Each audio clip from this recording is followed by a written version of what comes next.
एक डब्बा मिठाई रिजल्ट के बाद उसके घर भी भिजवानी है।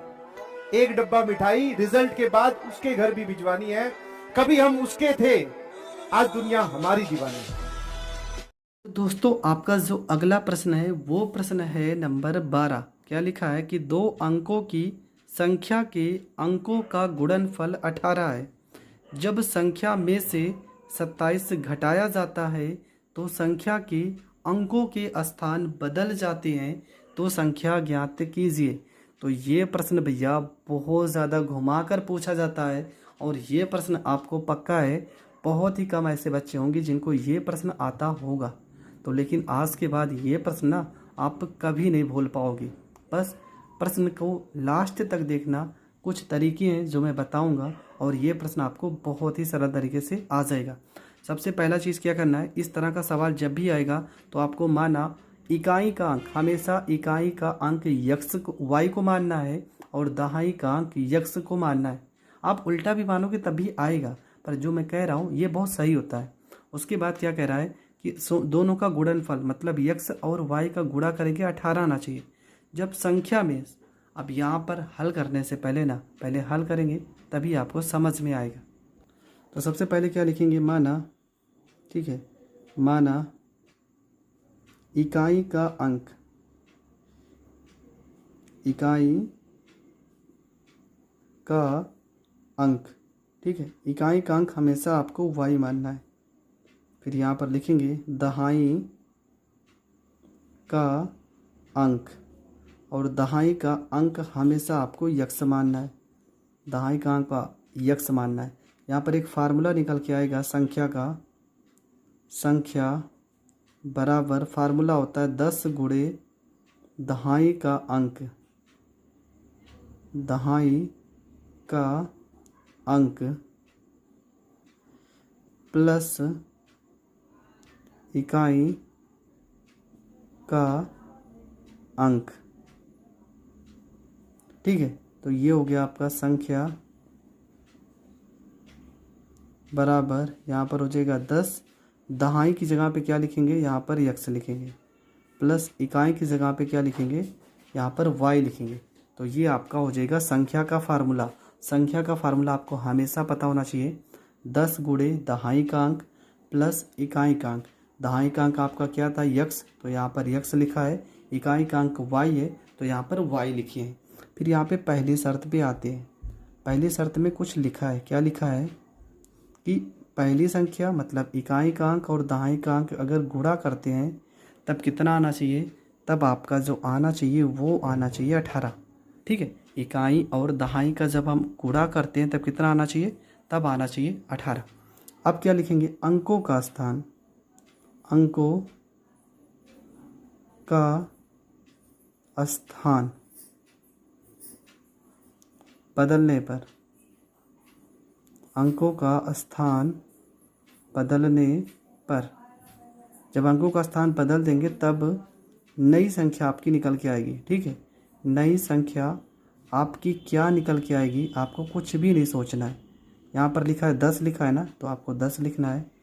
जहाँ पर आप यक्स लिखे हो ना वहाँ पर वाई कर दो, और जहाँ पर वाई लिखे हो ना वहाँ पे यक्स कर दो।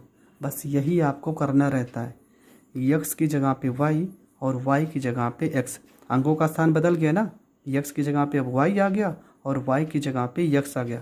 इसी चीज़ को तो हम बोलते हैं अंकों का स्थान बदलने पर। इसके बाद आपको करना क्या है, इसके बाद आप आओगे दूसरी शर्त पे, और दूसरी शर्त में क्या लिखा है वो समझते हैं। तो दूसरी शर्त में लिखा था कि संख्या में से, क्या संख्या है, 10x प्लस वाई लिखा है संख्या में से, तो 10x प्लस वाई, और संख्या में से कितना घटाना था, तो क्वेश्चन में लिखा था संख्या में से 27 घटाने पर। तो संख्या में से क्या घटाएंगे, 27। तो आपका जो वैल्यू निकल के आएगा वो क्या कह रहा था, जब संख्या में से आप 27 घटाते हो तो अंकों के स्थान क्या बदल जाते हैं। तो नई संख्या क्या आ जाएगी, 10y प्लस में x, ठीक है। यही आपको करना है। संख्या में से अगर आप 27 घटा देते हो तो अंकों के स्थान क्या हो गए, बदल गए, तो इसके बराबर ही तो होगा। तो यहाँ पर हम क्या लिखेंगे, ये हो जाएगा आपका 10, यहाँ पर x हो जाएगा प्लस में यहाँ पर y हो जाएगा।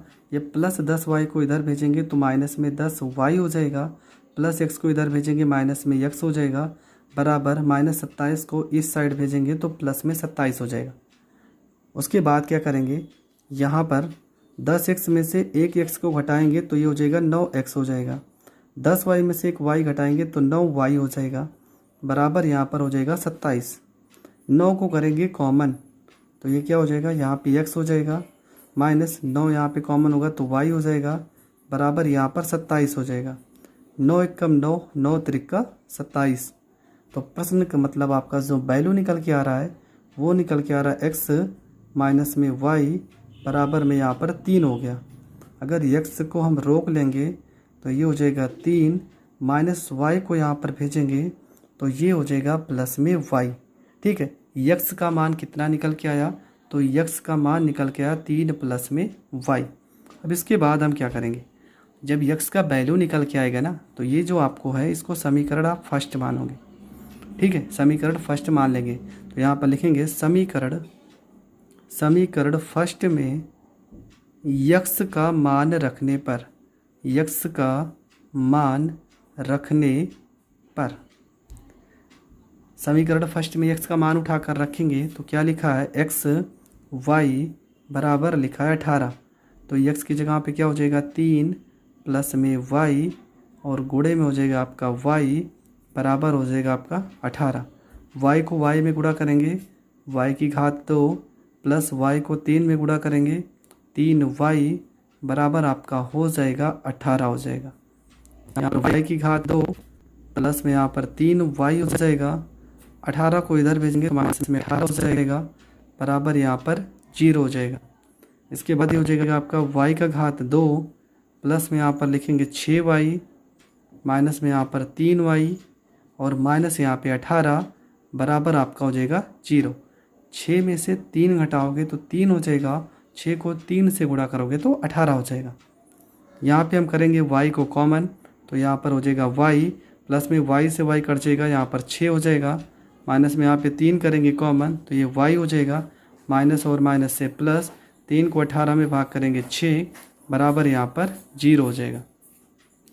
तो एक ब्रैकेट में हो जाएगा y माइनस में 3 और दूसरे ब्रैकेट में हो जाएगा y प्लस में 6 बराबर हो जाएगा आपका 0। प्लस वाली वैल्यू आपको कभी नहीं लेना है, माइनस 3 को उस साइड भेज देंगे तो y का मान कितना आ जाएगा 3। अगर y का मान 3 आ रहा है तो x का मान कितना आएगा, कैसे पता, यहाँ पर 3 प्लस y ही तो लिखिए हो और y का मान कितना आया 3, तो 3 प्लस में 3 कितना हो जाएगा, ये हो जाएगा आपका 6। तो x का मान कितना आ गया, x का मान आ गया 6। तो संख्या x और y में नहीं निकाली, हमें निकालना है संख्या, और संख्या आपने क्या लिखा था 10x प्लस में y, तो ये हो जाएगा 10 गुणे में 6 प्लस में y की जगह पे 3, कितना हो जाएगा 10 छंग 60 और 60 में 3 जोड़ेंगे तो ये निकल के आएगा 63। तो ये आपका करेक्ट आंसर होगा। इस तरह का सवाल जब भी रहेगा तो मैंने जो रूल बताया है आपको इसी रूल के अकॉर्डिंग सवाल को करना है। अगर इससे ज़रा सा भी आप अलग करोगे ना तो 100% आप सवाल को गलत करोगे, ये मैं दावे के साथ कह सकता हूँ। आपको यही रूल अपनाना है, एक एक स्टेप जो मैंने बताया है आपको यही तरीका अपनाना है।